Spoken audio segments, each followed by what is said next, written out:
Okay, so we're basically going to do a little story time of why I quit my 9 to 5, how it bettered me, and how did I end up on YouTube? A person who don't even like being in front of the camera, how am I here?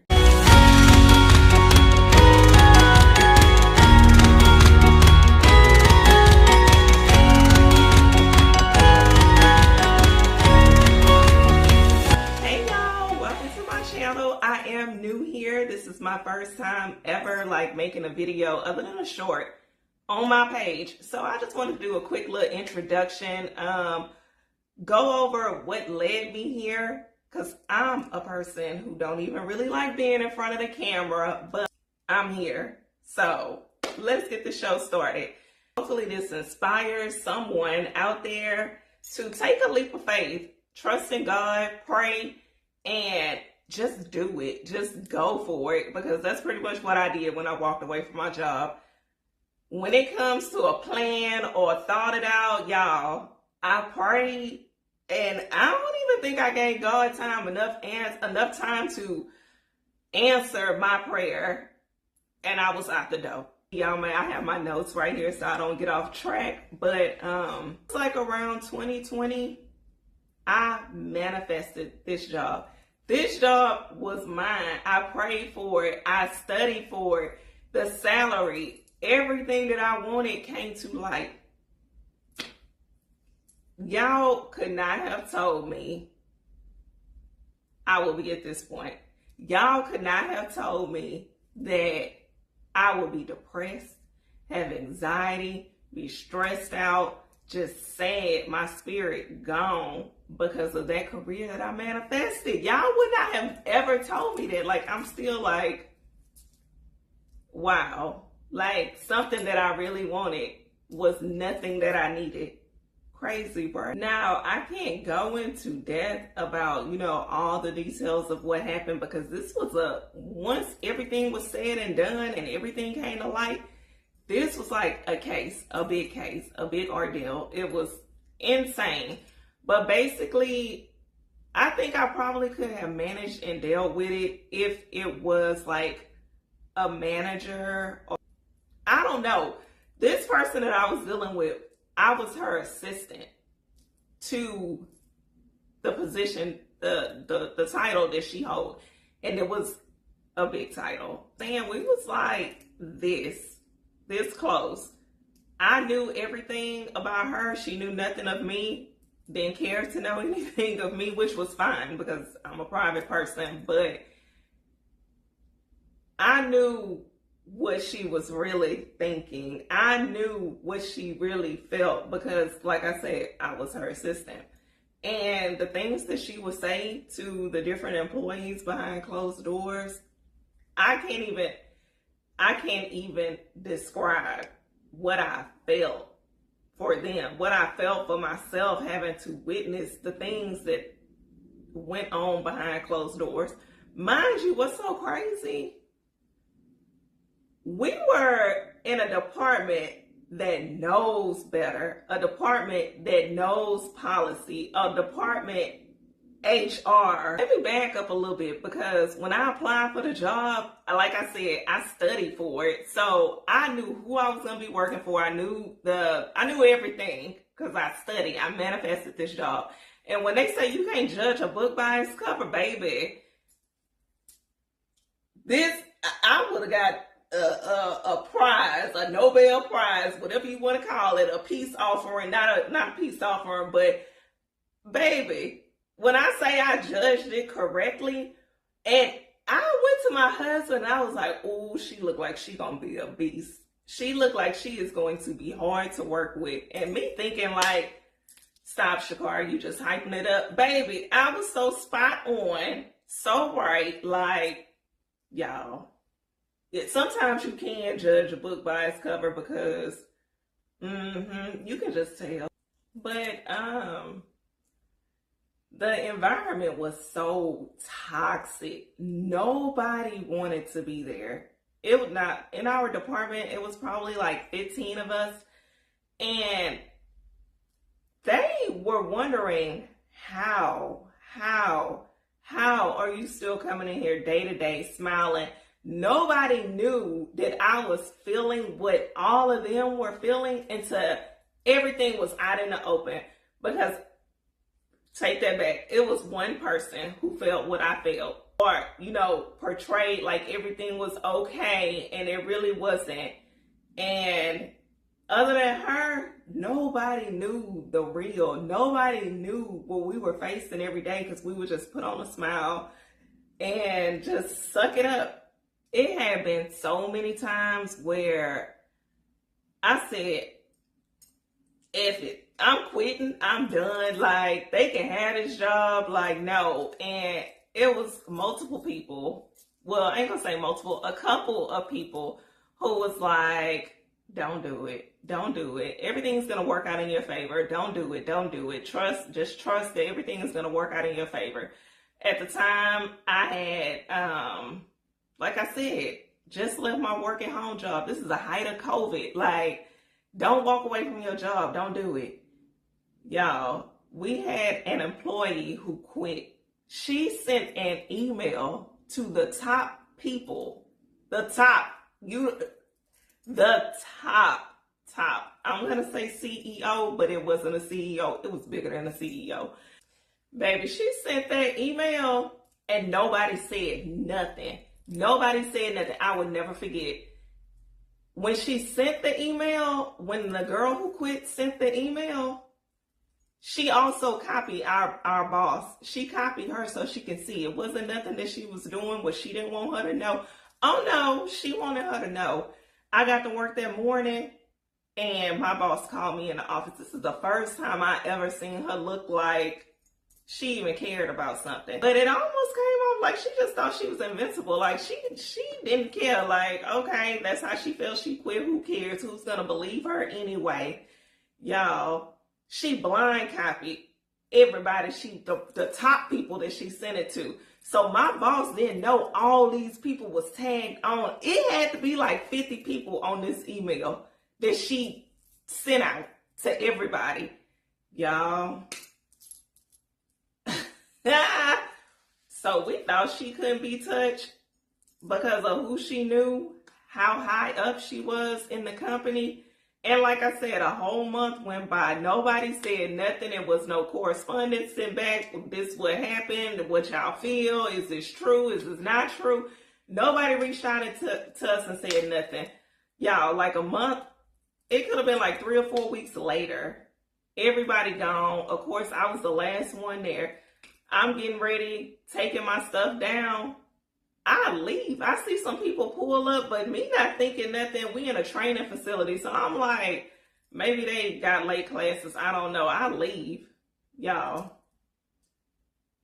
They walked that lady right on up out of there. They did it smooth. They waited to the end of the day when nobody was there. Walked her right on out of there. And y'all know, word traveled quickly. It traveled quickly. By the time I wasn't even probably 20 minutes down the road. Ring-a-ling-a-ling-a-ling. I get a call. They say, ding dong, the witch is dead. Girl, they walked that lady smooth out of there. They waited till everybody was gone and just did it, played it. I'm like, what? Anywho, fast forward. It was like this whole case. When I say we had to do EAP counseling, we had to do report after report. It was so top secret, like, I can't even discuss it, but just know they did what needed to be done. They did what needed to be done. So fast forward, I'm still there. Everything, we done lost our top person in our department. So things are slow for like a whole year. Okay, so like I said, a year went by. This happened at the end of 2020. We didn't get a new director until March 2022. So this was like a year and a couple months that went by. We had no boss, and I took over like work that I didn't even sign up for, but it was so many changes going on. We kind of all just went with the flow. And it was honestly easy. Like, it was easy work. So I didn't complain. I really didn't care. It was a breeze. And you would think that I would be okay. Y'all, that experience of working with that lady was so traumatic. I didn't even realize how bad it impacted me until we had to talk about it. And I really didn't have to talk about it because it was my choice. But when the new director came in, she was trying to get a feel for everybody. And she just could not understand why things were the way they were, why people were starting and quitting, why people's attitudes were the way that they were. And I didn't go in depth with her, but it opened my eyes to everything that I dealt with. It opened my eyes to those days where I was crying, where I didn't understand, where I was depressed, had anxiety, wanting to pack up and leave this job. I wish I could just sit here and tell y'all what I experienced, but it's no point. I'm happy that I'm on the other side. But yeah, she started and she was cool. She was real cool, but I needed a change. Everything that I had went through, I just didn't even want to be in that building. I didn't want no parts of it. And so I applied elsewhere. I want to say she started in like March. By May, I was gone, thinking that the grass was greener on the other side. Y'all, I left one bad situation and this is with the same company. I left one bad situation and went to something way worse, if not worse, on the same level. I had my own office. Like I said, I don't know if I manifested this, but I was climbing and, I started getting recognized. I started to feel like, okay, this is my career. This is where I'm supposed to be. Y'all, I finally got a piece of the pie on office. Like, okay, so I'm thinking like, this is just right. This is for me. It wasn't even a week.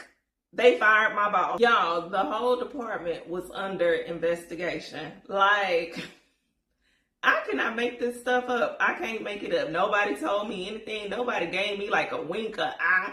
Girl, you don't want to come here. Don't do it. Don't. Why would they? I'm the new girl. Nobody's telling me anything. I don't even know if they knew they was under investigation. But y'all, that's when I was like, this is not for me. This is not for me. Now back it up. I did have a business where I bake and I do party treats. And I was just doing it on the side. And that's when I started thinking like, maybe this is what I'm supposed to be doing. Maybe this is my calling, because I can't do this. Like, I can't work for people like this. I can't be stressed and depressed and mentally about to go crazy. Like, no, it has to be something, no. To top it off, the boss that they fired a week after me starting, y'all, I had to help him pack his office. That was the cherry on the top. I had to help him pack his office. This man, I would never forget. He thought he was going to a meeting to discuss budget. Y'all, the man was going to a meeting to get fired. Again, at the end of the day. He gets back. He tell me what happened. I help him pack up his stuff. And this is a matter of a couple days of packing his entire office. I watched this man cry. Me and my assistant watched him cry, watched him talk about how he's going to take care of his family. His wife had just had surgery. She quit her job. It was emotional. I can't even remember all the details, but it was a sad story. And y'all, they put in the newsletter that he basically resigned due to finding, I guess, a different job or whatever the case may be. I can't remember how they worded it. And they was like, we wish him well on his future and endeavors. And when I, like, y'all literally just fired this man, and then y'all put it in a newsletter and said that he resigned, and y'all wish him well. No. So now to fast forward, I'm now in a different department. My head boss is now somebody else. I'm basically getting trained to do something I didn't even sign up for. The thing that I went in to interview for almost was no more because they was moving me to another lady. It was just a lot. And I think what put it over the top is because I was traveling for a vacation with my husband to celebrate his birthday. Vacation had already been approved. Everything was done. Hours were there. This lady wrote me and asked me, why didn't I have my work phone with me? Why didn't I have my work phone? And the fact that she had to reach me on my personal phone to let me know that I should not be on vacation because I didn't have the hours that I needed to travel for vacation was crazy. Like, I showed it to my husband because I was in shock. Like, you're really writing me while I'm on vacation, telling me and questioning me. You know I'm on vacation because you approved my time to tell me that I really didn't have the time. And she was like, I'm telling her, you approved my time. My hours are there. I already talked to the people that I needed to talk to make sure I had enough hours to go on vacation. And you approved it. That lady wrote me back and said, it's your responsibility, not my responsibility. And now I see that you don't have the hours. You will be written up when you come back. Y'all, that lady was literally waiting to write me up when I got back. But baby, lo and behold, I had something for her. So 2 weeks notice. I discussed it with my husband. Like I said, I probably prayed. I ain't even give God enough time to reply back because that 2 week notice was, it was right there. Here you go. I don't need to be written up. I don't need it. I don't care. Y'all can have it. And don't try to send me off to no training. Don't tell me what you got. Take this.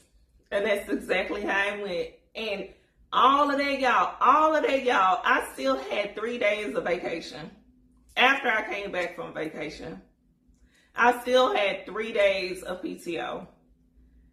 So it's really no point in her doing all that. That's how I knew it was my time. Like, and I ain't looked back. And y'all know word travel fast. And it's so crazy because that department knew the department that I came from. They didn't know the people there, but they knew my boss. So they had already knew what I had been through. I even expressed everything that I had been through in my interview. Well, I didn't express everything, but I gave insight on what was happening. You know, everything was out there. And the people that I wasn't in the interview with, they knew who I worked for. And all they could say was, bless your heart. Bless your heart. They knew how bad we had it over there. So to leave that, come to that, I was done. And I ain't looked back. So I said all that to say, that is why I'm here. This is my journey. This is my life. I hope to inspire somebody. Was I scared? Yes. I come from a background. My mom was a single parent. She taught me you got to work for everything that you have. So walking away from a 9 to 5, it was indeed scary. But it was the best decision that I have made thus far in regards to career. And I'm just welcoming everything that there is to come, inviting you guys on this journey. So if you want to stick around, I'm going to show you what it's like being a part-time baker, because I do still bake, that I'm very passionate about that. And being a stay-at-home mom and wife, being able to be with my kids, don't have the freedom of it all, creating these memories and this life that I can look back on is everything. I ain't saying I would never have to go back to corporate America. I ain't saying that I would never not work for somebody else, but I'm thanking God right now that it's 2 years and I have not had to go back to work. I still have my freedom. My business is just now picking up and getting to a point where the income is pretty good and it's pretty consistent. So I am blessed. And like I said, I'm creating these memories. I'm putting myself into my home, my children, my husband, myself. And we just gonna see where this journey goes. Like I said, I'm 2 years in. Welcome. So I hope that you enjoyed story time, and it's more to come. So y'all, like, subscribe, and thanks for being a part of the journey. Thanks for listening to my rant, because y'all, I have these notes. I ain't used none of them. I probably looked at them one time and I just been rambling. I don't even know if I got all my points across, but hopefully this inspires somebody. Follow your gut. Follow your gut. And it might not be a calling of being a stay-at-home mom, baker, but if that job is telling you to go, y'all, it's something else out there. Go find another job. Go find something that makes you happy. Go find something that's not causing you to be depressed and stressed out. Toodles.